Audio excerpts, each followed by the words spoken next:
دیکھیے گا ہوتا کیا ہے.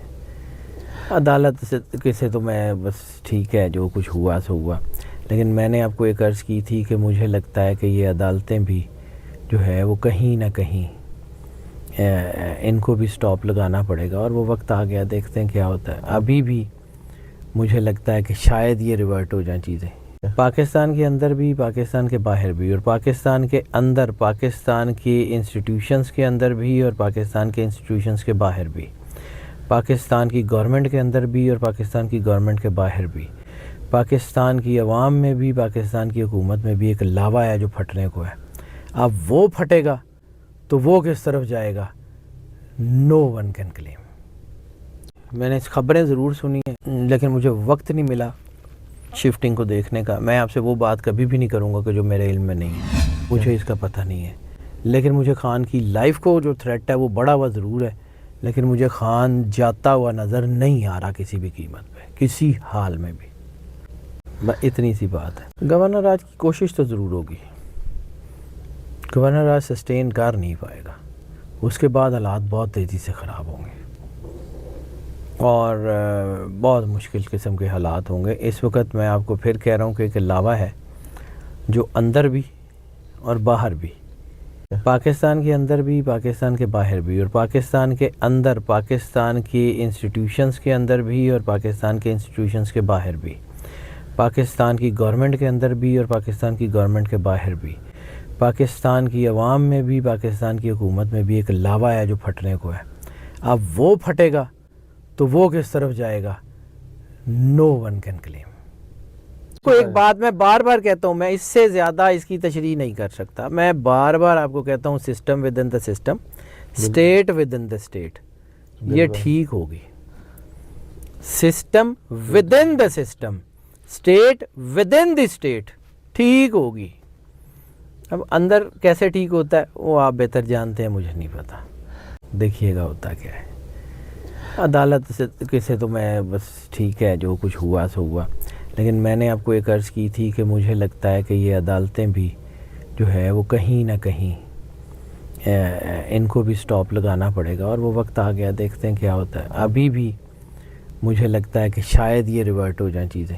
منصور علی شاہ کا ذائچہ ابھی بھی گرا نہیں ہے جی. میرے پاس منصور علی شاہ کا ذائچہ، میں نے آپ کو بتایا نا کہ ایک جوڈیشل سسٹم کے ایک آدمی میرے اچھے دوست ہیں، تو انہوں نے مجھے منصور علی شاہ کا ڈیٹا بھیجا تھا، اور وہ اچھی پوسٹ کے اوپر ہیں عدالتوں میں ہی، تو انہوں نے مجھے بھیجا تھا، تو میں نے اس کو چیک کیا، انہی کے کہنے پہ دیکھتا ہوں. تو مجھے لگتا ہے شاید منصور علی شاہ کی ریوائول موجود ہے، ابھی بھی ایلیمینیٹ نہیں ہوا وہ چانس. ہاں اصولوں کا آدمی ہے، اسی لیے تو اپنی فوج کے خلاف بھی حملہ کر دیتا کبھی بھی. خان اور بخشرہ بی بی کے اختلافات تو کبھی کسی صورت نہیں ہوں گے. میں نے آپ کو پہلے بھی کہا تھا کہ کچھ لوگوں کا پوری کوشش ہے کہ یہ رشتہ خراب ہو. سر میں آپ کو کہتا ہوں نا کہ میں بڑا عام سا آدمی ہوں، میں بڑا چھوٹا سا آدمی ہوں، میرے سے بہت بڑے قد کے لوگ دنیا میں موجود ہیں، and they are engaged کسی بھی طرح، کیونکہ انسان کی زندگی میں اس کا نکاح بہت اہم ہوتا ہے. سرور انبیاء سرکار ختمی مرتبت بادشاہ کونین نے ایسے ہی نہیں کہا کہ نکاح و سنتی، کہ نکاح میری سنت ہے، فمن رغب عن سنتی فلیس منی، کہ جس نے اس سنت سے اعراض کیا وہ ہم میں سے نہیں. تو یہ آپ کو آئیڈیا نہیں ہے یہ نکاح کتنی بڑی طاقت ہے. اس نکاح سے ہم جب شادی کی بات کرتے ہیں تو ہم نکاح کی ڈیٹ منگواتے ہیں، رخصتی یا اس کی مہندی کی ڈیٹ نہیں منگواتے، نکاح کی ڈیٹ. نکاح میٹر کرتا ہے آپ کی زندگی میں. آئی کے کی زندگی میں اس نکاح نے بہت کچھ بدلا ہے. آئی کے کی زندگی میں عروج جمائمہ خان کے ساتھ تھا، جو گھر ٹوٹا تو اس کے بعد آئی کے جو ہے وہ سپلیشز میں تھے. پھر دوسرا نکاح تھا تو اس میں بھی وہ ان کے سپلیشز بڑھ گئے تھے. بشرا بی بی کے نکاح میں آتے ہی وہ سپلیشز جو ہیں وہ سکون میں آئے ہیں. اب دوبارہ ان سپلیشز کو بنانے کے لیے کوشش پوری کی جاتی ہے. سر بہت ساری طاقتیں لگی ہوئی ہیں، ایک تھوڑی ہے. ہم تو بہت چھوٹے سے لوگ ہیں، ہم تو گنتی میں بھی نہیں آتے. کم از کم میں نے جا کے اللہ کو جواب دینا ہے جی میں تو اس گنتی میں بھی نہیں ہوں، نہ میں اس کام کی طرف ہوں، نہ میں نے اپنے بچوں کو حرام کھلانا ہے، نہ میں نے کوئی ایسا کام کرنا ہے. میں اپنی نسلوں کی قیمت کے اوپر میں لوگوں کے کام نہیں کر سکتا. میں نے اللہ کو جواب دینا ہے، مجھے پتہ ہے کہ میں نے مالک کے سامنے جو ہے نا وہ شرمندہ نہیں ہونا. ٹھیک ہے اچھا آدمی نہیں ہوں, مجھے اس میں کوئی پرواہ نہیں ہے, لیکن کائنات کے مالک کے سامنے میں شرمندہ نہیں ہو سکتا. بہت سارے لوگ ہیں جو یہ مشورے دیتے ہیں, لیکن مجھے نہیں لگتا کہ یہ نکاح ٹوٹے گا. کوئی بات نہیں, 10 ہوں گے پھر کیا ہوا, وہ اللہ ہے سر, اس کو آئی کے از دی گولڈن ایگل. وہ آسمان کی ان اونچائیوں پہ اڑے گا کہ یہ لوگ بہت نیچے رہ جائیں گے اس سے.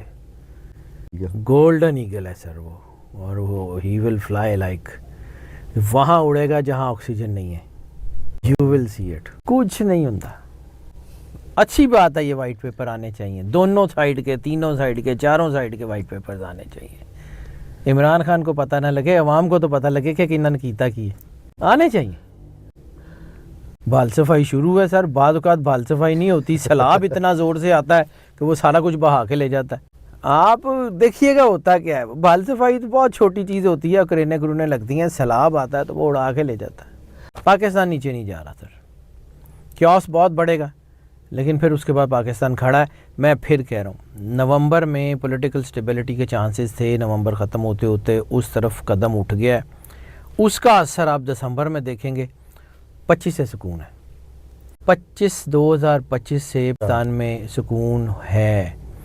دسمبر میں وہ جو سیلاب کی لہریں ہیں نا, وہ اب وہ تلاطم آپ خود دیکھیں گے کہ ایک دم سے بڑھے گا اور پھر ایسے کر کے سکون ہو جائے گا. دسمبر میں ہونا ہے جو بھی ہونا ہے, اللہ دی مرضی سر. 1 منٹ آپ کا لوں گا.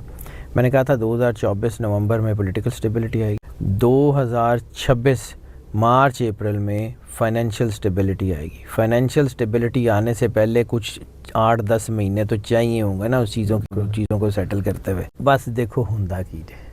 اگر 8-10 مہینے اپریل سے پہلے ہیں تو اس کا مطلب یہ ہے کہ کچھ نہ کچھ چیزیں 2025 میں ایسی ہوں گی کہ جس کے بعد 2026 اپریل تک چیزیں بدلیں گی. تو اس کا مطلب یہ ہے کہ اگر 8-10 مہینوں کی میں بات کروں تو زیادہ سے زیادہ فروری. بس